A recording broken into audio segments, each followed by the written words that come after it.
අද්විතීය 200 Mbps speed එකකින් ශ්‍රී ලංකාවේ වේගවත්ම සහ පුළුල්තම හෝම් බ්‍රෝඩ්බෑන්ඩ් සම්බන්ධතාවය වන SLT Mobitel දේශීය ෆයිබර් බලවේගය ඔබත් අදම අත්විඳින්න. හරිම සුදුයි.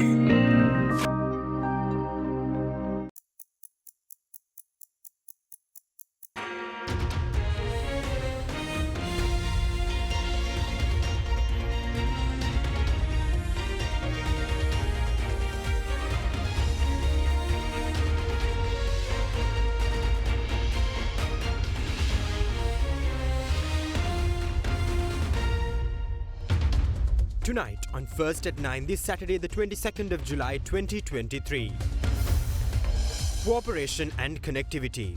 Foreign Minister Ali Sabri reveals a planned proposal of the President on improving road connectivity with India. Or you really want to build a bridge. So it's at the initial stage. If the bridge is built, then it be a part of an international border. Says the Indian government is planning to invest in uplifting the living standards of the upcountry Tamils. And Indians will invest about 750 million Indian rupees during the next year or two. Reformation. Parliamentary Select Committee on Education Reforms recommends an independent commission on higher education replacing the UGC. අපි යෝජනා කරනවා විශ්වවිද්‍යාල ප්‍රතිපාදන commission සභාව සහ වෘත්තීය පුහුණු අධිකාරී කියන දෙකම ඉවත් කරලා ඒ වෙනුවට උසස් අධ්‍යාපන කොමිෂන් සභාවක් ස්වාධීනව කටයුතු කරනු ලබන එකක් පත් කරන්න කියලා. Also suggests secondary education reforms. සාමාන්‍ය පෙළ විභාගයකට මුහුණ දෙන්න දරුවෙකුට 10 වසර ප්‍රමාණවත්. 11 වසර දක්වා යෑමේ අවශ්‍යතාවයක් නැහැ. 12 වසරේදී උසස් පෙළ විභාගයක් තියන්න යෝජනා කරනවා. Alliance Finance මෙතුරු රන්නායි සේවාවෙන් රන් පවුම්කට රුපියල් 1,70,000ක ඉහළ අධිකාරම. ඔබේ විශ්වාසය දිනු සෙන්සුරයින් දැන් ළඟමැති ෆාමසියෙන් ලබාගත හැක. This is AdaDerana First at 9. Live from Studio 24 in Colombo. Good evening and welcome to AdaDerana First at 9. I'm Aditya Dirusingha joining you live with the latest in Sri Lanka and around the world. Now in your top story tonight, Minister of Foreign Affairs Ali Sabri revealed a proposal of the government in building road connectivity with India via the construction of a bridge. Addressing a media briefing on the outcomes of President Ranil Wickremesinghe's visit to India, the Foreign Minister said that the proposal for road connectivity is still at the initial stage of discussions.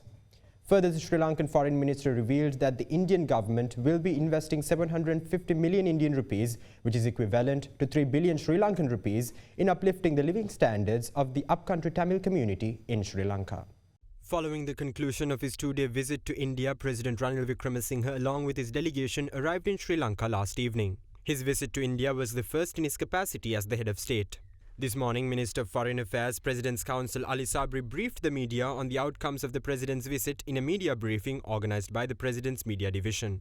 The whole discussion centered around economic cooperation between the two countries. So we decided putting people-to-people connectivity is very, very important. As a first step, we thought that we must have more frequencies on air. Secondly, we thought that we should have ferry services. Thirdly, on the long run, we also thought we must at least have a feasible study done in order to looking at the long-term connectivity through either road or through the ferry services on port and off port. Going forward, it's also important for us to get the debt restructured. We continue to work with them in order to get that done so that we can move on with a new economy and take the bankrupt tag out of our economy to uplift the living standard of our upcountry Tamil community of Indian origin. In order to propel that growth, it was also discussed that Indians will invest about 750 million Indian rupees during the next year or two in order to support that upliftment.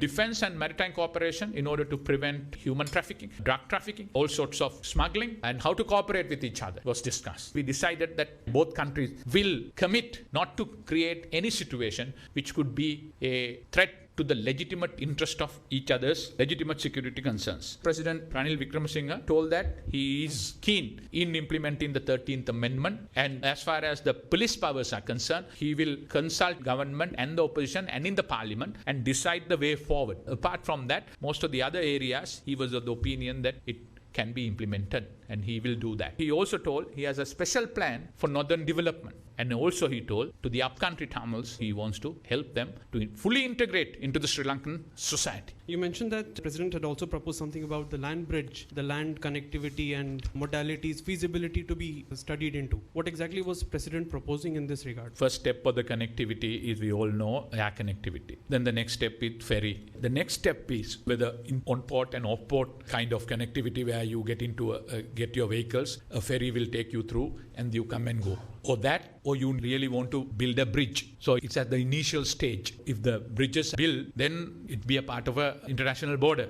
So you will have connectivity through. So we see a huge opportunity in the southern Indian region is developing very fast. With that, people are traveling. There is an opportunity. But this is only a proposal. It will take time. Experts will study about it, submit a report probably. After that, both Sri Lankan Parliament and the Indians will have to decide on that, whether it is worth to go ahead with it, whether the economic benefits are sufficient or prudent for us to embark on such an endeavor. What exactly is the likely timeline that an Indian tourist will come and will be able to spend his Indian rupee and it will be readily accepted by a local trader here or any supermarket here, and associated UPI also to be linked with this? Hopefully, we feel that the UPI process will take another 3 months or so, and toward the end of the year, if we can have that position, that would be ideal. And there was some misnomer about the whole thing. This is not we are forcing anybody to deal with the Indian currency. So you can continue to work with the currencies you are working anyway. But Indian currency will also be designated as a designated currency. This is happening all over the world now. People are looking at dealing with their own currencies. So this is a very positive thing. We feel we import so much. So any amount of Indian currency coming into the country is beneficial for Sri Lanka, rather than we taking that into dollars and then transfer that into Indian rupee and then send it to them. So it's good. It's good. Sri Lanka's advantage, because we have a trade imbalance in favor of India. So more Indian currency is coming into us. We can settle that Indian currency in Indian currency without converting it to dollar and then to Indian currency. It's good for Sri Lanka. In more developments of the President's visit to India, Minister of Power and Energy Kanchana Wijesekara tweeted that the delegation headed by the President Ranil Wickremesinghe discussed energy cooperation policies, plans and investments during the bilateral discussions held in New Delhi to boost the economic and energy partnership between the two countries. During the meeting held with Gautam Adani, the founder and chairman of the multinational conglomerate Adani Group, a commitment was made by Adani to complete the work on the 500 megawatt solar and wind project in Manna and Punareen by January 2025. Meanwhile, the 12-member Parliamentary Select Committee appointed by the President to make suitable recommendations for the expansion of the higher education opportunities in Sri Lanka has recommended the replacement of the University Grants Commission and the Vocational Training Authority by an independent National Higher Education Commission. In their report on the recommendations, they have also suggested the holding of the GCE Ordinary Level Examination in the 10th grade and the GCE Advanced Level Examination in the 12th grade. Further, the Parliamentary Select Committee also encourages public-private partnerships for the establishment of universities and institutes in Sri Lanka. Earlier this year, President Ranil Wickremesinghe appointed a 12-member Parliamentary Select Committee headed by Minister of Justice Dr. Wijedas Rajapaksa to make suitable recommendations for the expansion of higher education opportunities in Sri Lanka. The committee also included Dr. Ramesh Patirana, Dr. Sita Aramipala, Avind Kumar, Dr. Suren Raghavan, Rauf Hakim, Anura Priyadarshana, Tissa Attanayaka, Iran Vikramaratne, Rohini Kumari Vijayaratne, Professor Ranjit Bandara, Professor Charita Herath and Dr. Harini Amarasuriya. After several months of research and observations on the country's education system, the Select Committee presented their report to the Parliament yesterday. On early childhood or nursery education, the Select Committee is of the view that states should adopt a suitable policy to introduce early childhood and nursery education for all children in the country. අපේ රටේ මුල් ළමාවියට පැහැදිලි ප්‍රතිපත්තියක් නැහැ. රාජ්‍ය ප්‍රතිපත්තියකුත් නැහැ. බලන්න ආයතනයකුත් නැහැ.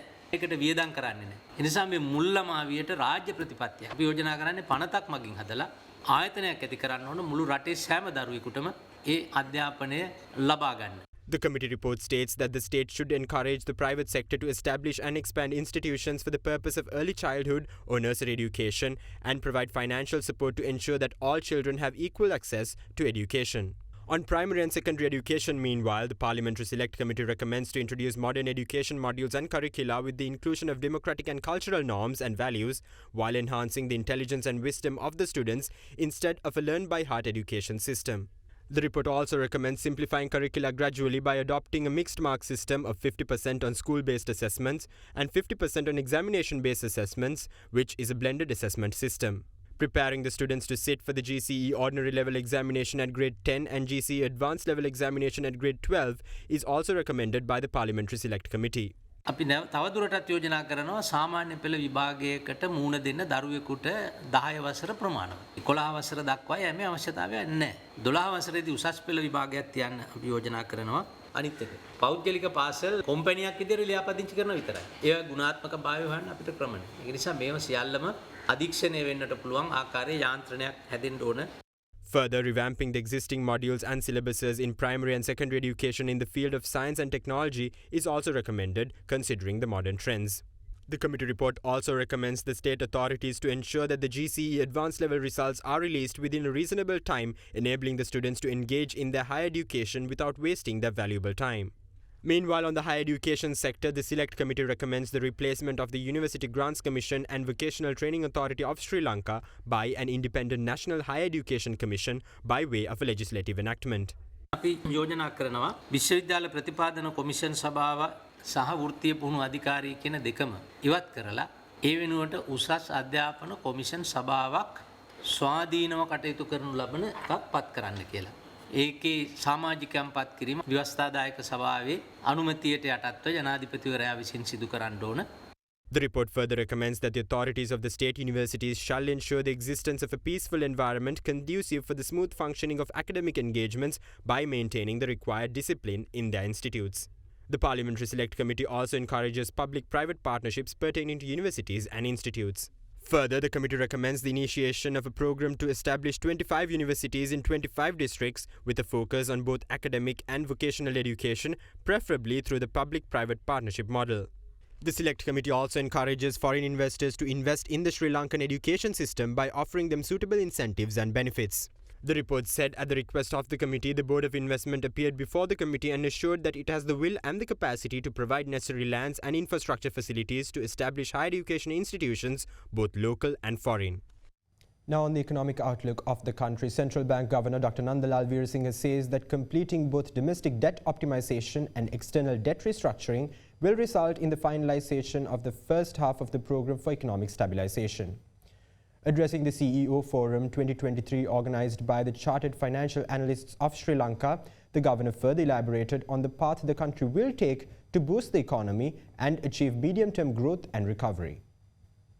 What I see now, in terms of stability, we have been able to achieve the stability in the short term. And next important step in terms of completing the stabilization program is to basically complete both DDO and external debt restructuring and signing a deal, external creditors, both commercial and bilateral creditors. We hope that we will be able to complete that somewhere by September, October, so that we can complete the first review of the program. So that once we do that, I think most difficult part of short-term reforms are over. Then we have to get ready for the normal and economic circumstances, how to boost the growth going forward and achieve a medium-term growth and recovery with low inflation, stable exchange rate, higher reserves, and continuous policies and also strong growth-enhancing structural reforms. So that is the only path that we want to go. Meanwhile, the central bank governor has urged licensed commercial banks to take immediate measures to adequately reduce the lending rates in view of the recent reduction of policy interest rates. In a letter directed to the Sri Lankan Banks Association chairman, the governor stated that they would be compelled to take administrative measures in the event that the banking and financial sector fails to take adequate and expeditious adjustments in this regard. Explaining that the central bank recently dropped the policy interest rates by 450 basis points on 2 occasions with the view of enabling the economy to reach its potential while stabilizing inflation at mid-single-digit levels in the medium term and easing pressures in the financial markets, the governor noted it is thus expected that market interest rates, particularly lending rates, will adjust downwards adequately and swiftly. The governor highlighted that the central bank has observed that the deposit interest rates of the banking sector have significantly reduced while the lending rates continue to be downward rigid. The governor added that such rigidity of lending rates would be counterproductive in the process of envisaged economic recovery. Now, the World Bank Country Director for Sri Lanka, Faris Haddad Servoz, highlighted the importance of antitrust laws in Sri Lanka in order to attract private sector in investing in the state-owned enterprises. Addressing an event themed towards Sri Lanka's recovery, green, resilient and inclusive development, the World Bank Country Director also said that it is important to ensure that the banks have necessary resources to support small and medium-scale enterprises. With the restructuring of the state-owned enterprises, when we invite a private sector, most probably we can expect oligopoly market structure. But we have noticed a lot of malpractices because of the lack of antitrust law in Sri Lanka.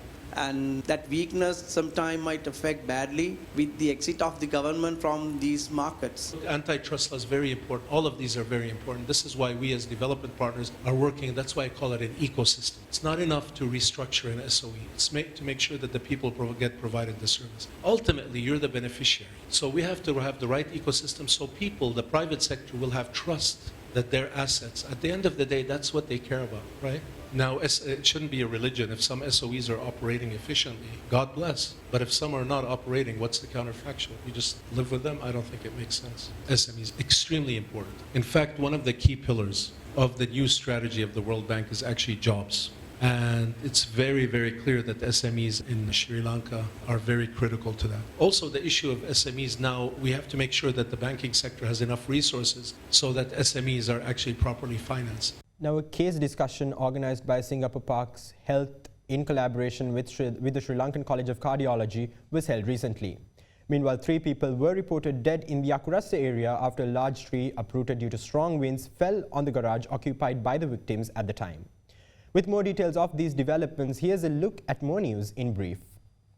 A lecture and case discussion organised by Singapore's Parkway Health in collaboration with the Sri Lanka College of Cardiology was held recently. Several exceptionally skilled cardiologists from Singapore shared their expertise on cardiothoracic care and the most recent treatment methods at the event.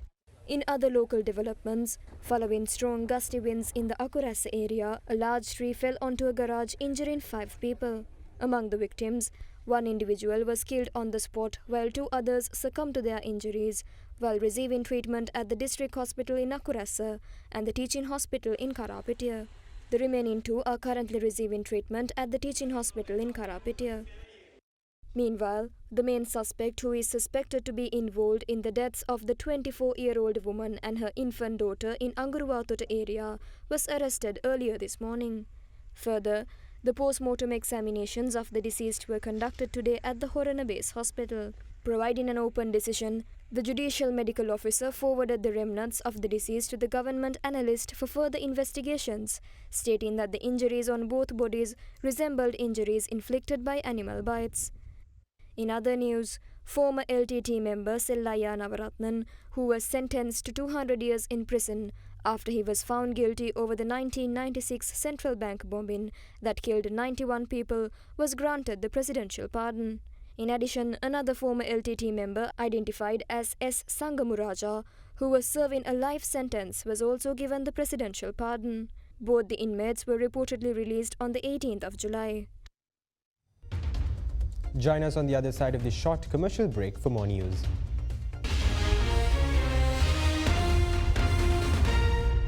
ගොඩමඩ පෙරලි කරන බලපුළුවන් කාරයා මහින්ද්‍රා යුවෝ ටීමෝ වෙතින් වැඩම ගොඩයි ගොඩම තමයි ස්වරාජ් tractor ටීමෝ වෙතින් අපේ ගෙදරත් ආපිකෝ mattress තමයි මාදිලි රසකින් යුත් මෙට්ටලුවේ ප්‍රමුඛයා ආපිකෝ mattress සැපනින්දට සැප මෙට්ට.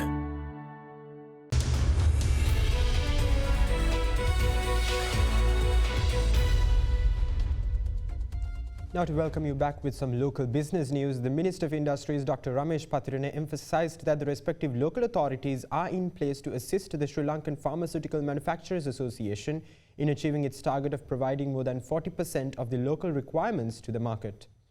Attending the 60th Jubilee celebration of the Sri Lanka Pharmaceutical Manufacturers Association, the minister added that the entity should expand to a global level with the assistance of the Indian pharmaceutical industry.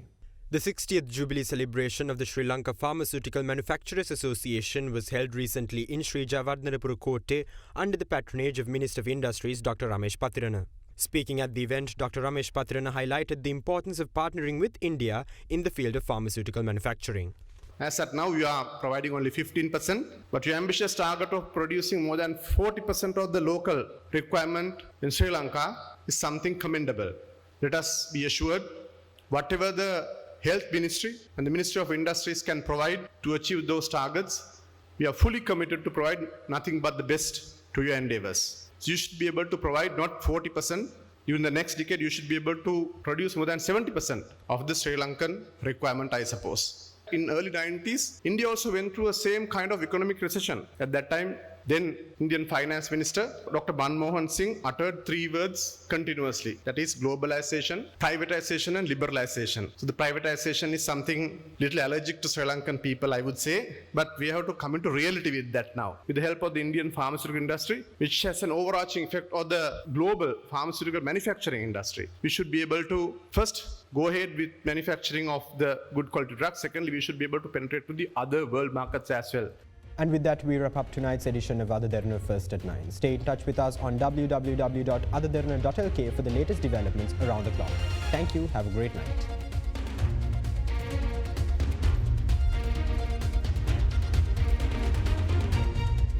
For news and information you can trust 24 hours a day, visit AdaDerana.lk.